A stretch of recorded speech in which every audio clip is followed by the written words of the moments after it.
Stebby, we're rolling? Yes. Hello, hello. Another episode of Crystal's Nightcap. Y'all know how it is. Tuesdays and Thursdays, I am filming these and putting them on YouTube, okay? If you notice, if you see, I got my cornrows did and my hair is done from last Tuesday. So, we're looking extra fire out here. Got my little nails done too, okay?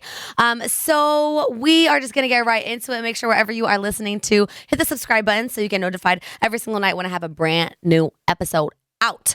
We're going to get right into Hand Me the Headlines. Here's where I talk about celeb news, trends, anything that I think is popping. All right, so I was talking to Esteban about our schedule today, my little cousin, and I was like, Esteban, we're going to start with Hand Me the Headlines. This is where I talk, and he was like, that's what it's called? That's really trash. Like, that is whack. We need a different name for that. You thought that was cute. I thought it was cute. Hand Me the Headlines. But yeah, apparently Esteban thinks that we need a new name for this segment, this topic that I do. So if you guys have suggestions on what I should name Hand Me the Headlines, you can leave them below in the comments if you're watching on YouTube, or hit me on socials at La Crystal Rosas. Esteban thinks it's a whack name and we got to do better out here. So the first story that I'm going to talk about comes out of Tennessee. This serial scammer got away with $80,000 from a chick that he met on Match.com. So here's the story. This guy met this girl on Match.com and they talked a little bit. They talked for a week. They met in person, and apparently they really hit it off. All right. So after just a week of talking and seeing each other, this guy convinced the girl that they should buy a house together and that they should live together and that he needed $80,000 in cash for the down payment. She also told him he was a millionaire, but all of his money was like tied up at the moment, so he couldn't really put a down payment for everything, but that if she, can hand over the money right now, then it'll all be set and he'll take care of everything afterwards. So this girl thought it was a grand old idea, handed him over $80,000 in cash, and right after she gave him the money, yeah, he ghosted her. He changed all his phone numbers. Everything was green when she was trying to text him. He left Match.com. Like, he just fell off the face of the earth. And authorities were looking for this guy. They finally found him and arrested him. He is wanted in more than 5 states for doing this to other females. Okay, after... I want to say that I've never been, never fallen for a scam before. But if you did listen to me on the JV show, you've heard my epic Pool Supply Man scam where I lost over like $2,000. And I will share that with you guys very, very soon. I said on Twitter that I'm going to share with you guys. So one day when I'm not here, I'm going to make sure that I have that one for you guys. Probably maybe tomorrow. I am here tomorrow, but I have a really busy day. So maybe I'll post that episode tomorrow. But yeah, I've definitely got scammed from a guy. Not a guy that I liked or anything. I got scammed from a guy that I met through Snapchat, then met in person in Vegas with my ex-boyfriend, Stepping Stone. We were all cool.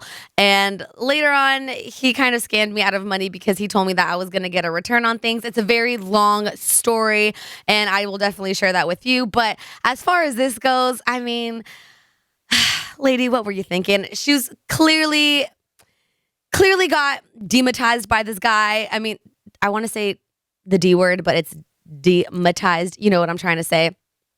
By this guy, and because he was saying he was a millionaire and all this stuff, of course it sounds like it's a dream come true. It sounds like, wow, all I have to do is put this down payment of $80,000 in cash. First of all, who has $80,000 in cash to just give to someone? Like, good for you, sis. Like, you really have your coins together, so I'm not tripping about you, because I feel like no matter what happens, you're going to be taking care of yourself. It seems like you might have a good job. You financially know how to take care of yourself. You'll make that money back quick soon, hopefully. I don't know what this guy did with it. I think he bought like expensive cars. He had a whole wife too. And the wife like knew everything that was going on about. This was just a very crazy, interesting story. You can check it out if you want the more details. LaCrystalRosas.com. Have you been scammed by someone? Like, has anyone scammed like a few grand out of you? Let me know in the comments below where you're watching on YouTube, or hit me on socials at LaCrystalRosas so we can share some scamming stories. You guys, I've fallen for it. Don't feel bad. I know it sucks and you just feel so stupid, but it happens to the best of us. It happens to the brightest of us. Everyone told me no, not to give this guy money, and I did, and I lost not too much, 2.5 grand, but at the time that was a lot for me because I was working like here on the JV show. I was working at Pasta Pelican. I was catering, so it was quite a bit of money, if you ask me. This next story, I was dying when Esteban brought it to me. A pastor recently was arrested for selling gold tickets to heaven for $500. Apparently, Tito Watts over here, he was telling his whole congregation, he was telling thousands of people that God came to him, gave him these golden tickets, and told him to sell these to people. If people are willing to buy them, then they will get into heaven. And hella people fell for this. Like, so many people fell for this. This guy himself isn't even sorry about it. He did end up getting arrested by police after this whole like scam went down. But Tito's over here standing by what happened. He's saying, I do not care what people or the police are saying about me. I'm being persecuted because I was doing God's work. Jesus Christ appeared to me and gave me the tickets made of pure gold so that I can sell to people who want salvation. The big problem with this is that when officials checked these pure gold tickets, they weren't even pure gold. They were wood. It was like thin wood covered in gold. This is a scam that I would not fall for. Like, there's nothing you can do to get into heaven other than be a good person at heart. That's what I think. Treat people how you want to be treated, and then you'll get into heaven. That's how I feel. You're not going to buy your way in. How do pastors and people just brainwash people so well to think this? And then when he got arrested and was put into jail, his I want to say followers, I guess, like people in his congregation were out here protesting at the jail, trying to get this guy out because they feel that he wasn't doing anything wrong. And, I guess I kind of understand when it comes to faith, it's a lot easier to be manipulated because it's such a an uncertainty. You just feel it within yourself. And if someone's there very passionate in your face, these golden tickets came to me last night. This sounds crazy, but if you think about it, like back in the day when the Bible was being written by Paul, Mark, who is it? Paul, Mark, John, Luke, I think. I went to a Catholic school for 12 years. I should know this, but I still don't. When like Angel Gabriel was talking to all of these, they're not saints. Who are the people that? So what are the people like the apostles? No, the apostles. There's 12 of those. You know what I'm talking about. There's 4 of them, and it's Mark, John, Luke. There's a name for them, though. They are the... How did I not know this? If my mom watches this and is listening to this, she is going to be so mad that... No, they're not the apostles. Okay, maybe I'm tripping. The prophet... Oh, prophets! No, that's Jesus. Okay, whatever, you guys. This is not a history religion lesson, okay? You know what I'm talking about. The people who wrote the Bible, pretty much, they were thought as crazy at the time, right? So that's kind of this guy's defense. Tito Watts is saying, at the time, the angels came down, and when they were telling everyone, they were looked at as crazy, and I'm being looked at as crazy, but God really came down to me. When it comes to money, no, okay? You're scamming people out here. You're using people's faith and love in God to manipulate them into buying these tickets, and it's hilarious. I wonder if he's going to get out. I wonder what's going to happen with him, if people are going to press charges and stuff. This next story has to do with Arby's. So Arby's is coming for vegans. Arby's is coming for people who don't eat meat. So today, the owner of Arby's said that they will not ever go meatless. Because if you've heard recently, Chick-fil-A, they've been testing out options and are willing to feed customers meatless chicken or stuff like that. Me and Esteban actually went to Stone Ridge Mall the other day. There's a new restaurant. I forgot what the restaurant is called, but they have an Impossible Burger there. Have you guys heard of these? Where basically the ground beef isn't beef at all. But it bleeds like it's beef, and it's supposed to taste just like beef. So Esteban and I shared, my little cousin Esteban, who's here and helps me behind the scenes, we shared an Impossible Burger. And it wasn't bad. It tasted pretty good. You can tell it's not exactly meat, but it's so close to it. And I'm sure that if you just eat that and not actually eat meat, you'll forget what meat actually tastes like. And I feel like this will become the new norm. And that's very trendy right now. Being vegan is very trendy. Not eating animals is very trendy right now. So like I said, Chick-fil-A's hopping on that bandwagon. I think Burger King is too. And Arby's, the CEO, is saying, nope, we are not going to test or try out anything that doesn't have meat. We are going to keep meat on our menu for good. And basically, he's saying that because he wants to stick to the slogan, Arby's, we have the meats. I guess I understand that, but as a vegan, I feel like that's kind of attacking. If I was a vegan and I'm over here trying to make everyone be pro non-meat or whatever, that would make me feel like, damn, you're really coming for me. You're really out here trying to cause beef, metaphorically, unmetaphorically. I don't know. So I don't know. I think it's okay. For me, it's gonna be hard to go meatless because I really like bacon. I could do the Impossible burger. Like I could do the ground beef thing for sure, for sure. Chicken isn't like my favorite thing to eat in the whole world. I do like chicken wings though, and I mean I like fish. I don't know. But the reason I think I will not ever be able to go vegan or ever go meatless is because of bacon. If even turkey bacon, like no, like do not give me turkey bacon. Get that out of my face. I want real pig bacon. And if they can come up with something that somewhat tastes like real bacon but isn't real bacon, I could probably go meatless, I guess.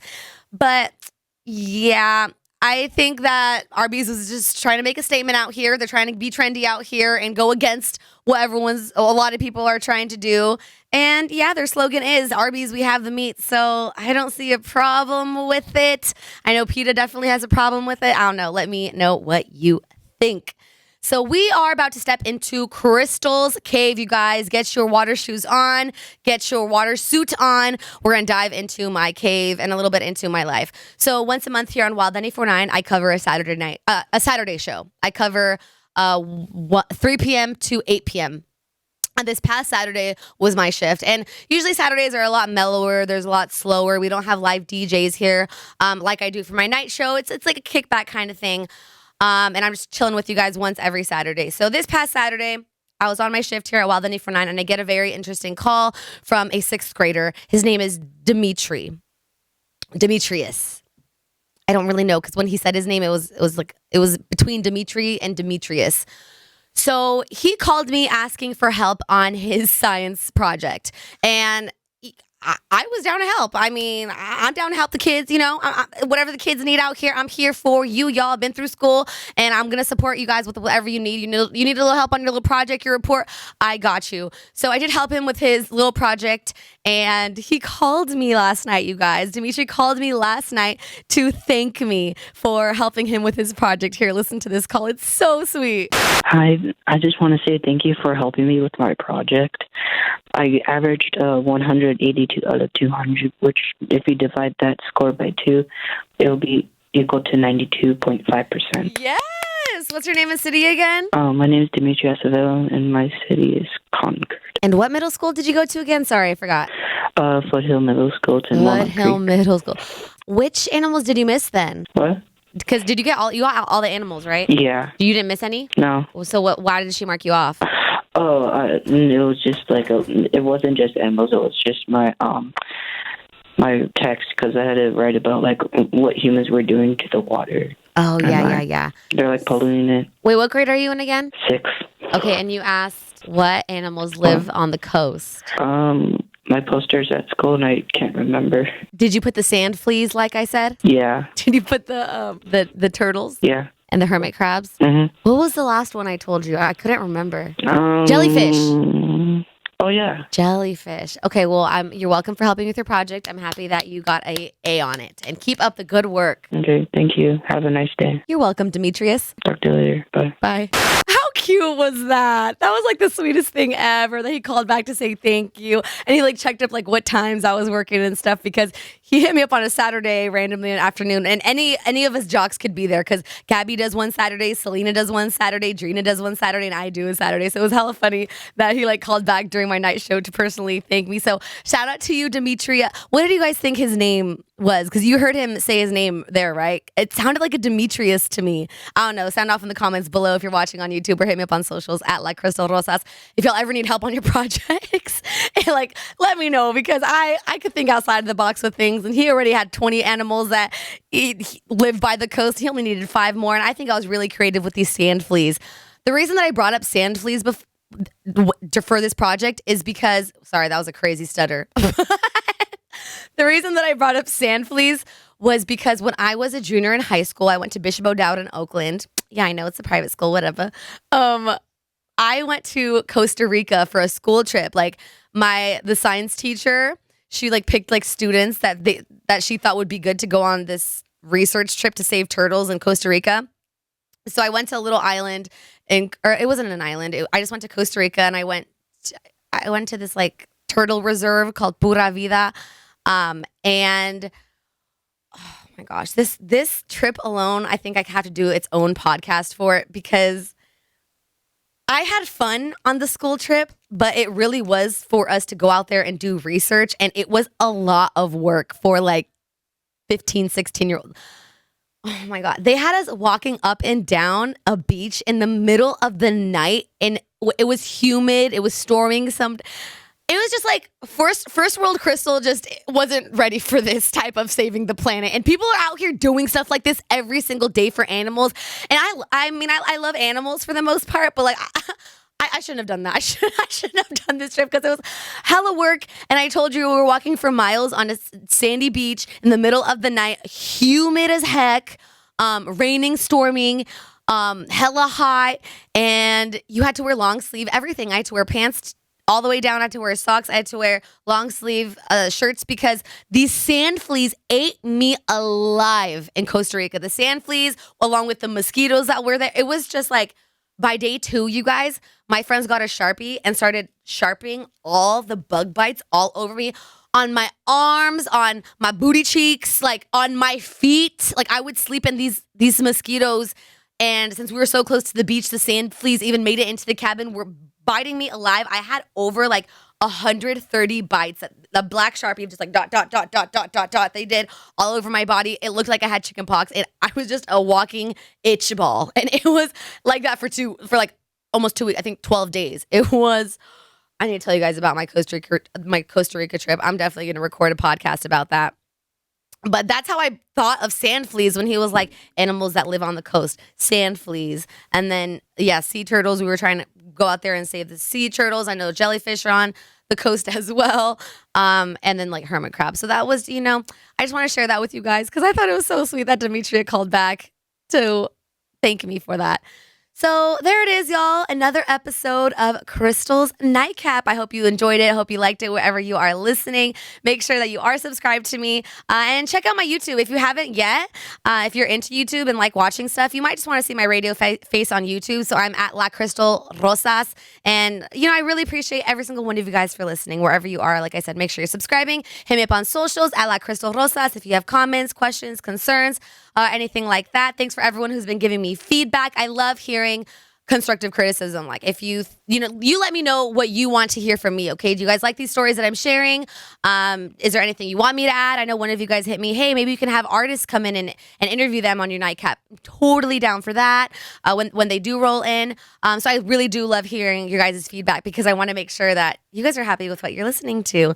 So that's that on that. And I will see you on the next one. Mwah.